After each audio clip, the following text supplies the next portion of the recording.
On పావం పొల్లతదు ఇది ఒక తమిళ cinema. ఇది 500, 1000 భారీ బడ్జెట్ ఉన్న సినిమా కాదు. మన బరువైన జీవితాలకు ఉపయోగపడే సినిమా.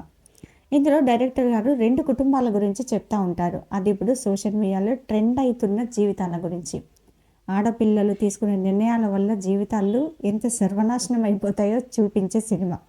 ఒక అమ్మాయి ఏమో రీల్స్ చేస్తూ ఎన్ని నష్టాలు వచ్చినా నచ్చినట్టు బతకడం అని స్వేచ్ఛ అని డెఫినేషన్ తీసుకొని భర్త ఇచ్చిన స్వేచ్ఛను దుర్వినియోగం చేసి అంతకు మించి ఫ్రీడమ్ కావాలి అని చెప్పేసి విడాకుల వరకు వెళ్తుంది.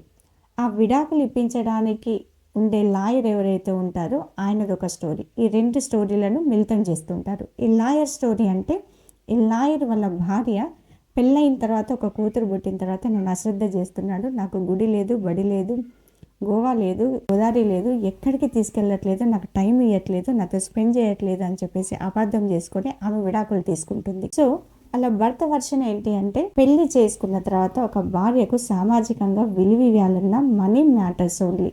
మనీ మిడిల్ క్లాస్ నుంచి మెర్జ్ అయ్యి బంగారు భవిష్యత్తును పిల్లలకి ఇచ్చి భార్యను అపురూపంగా చూసుకునే ప్రాసెస్లో తను ఎన్నో సాక్రిఫైస్ చేసి మెర్జ్ అవ్వడానికి పెద్ద యుద్ధాలే చేసి సంసారాన్ని పెంచుకోవడానికి ప్రయత్నించే ఒక భర్తను అపార్థం చేసుకొని విడాకులు తీసుకుంటుంది భార్య. సినిమా కన్క్లూజన్ ఏంటి అంటే ప్రాక్టికాలిటీని యాక్సెప్ట్ చేయండి అని చెప్పేసి.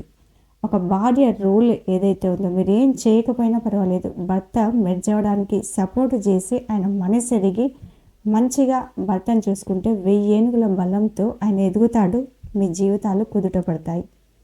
ఒక అద్భుతమైన మెసేజ్ ఉన్న సినిమా. తప్పకుండా వీలైతే చూడండి. నా వీడియో ద్వారా ఒక్క కుటుంబం మారినా చాలు నాకు.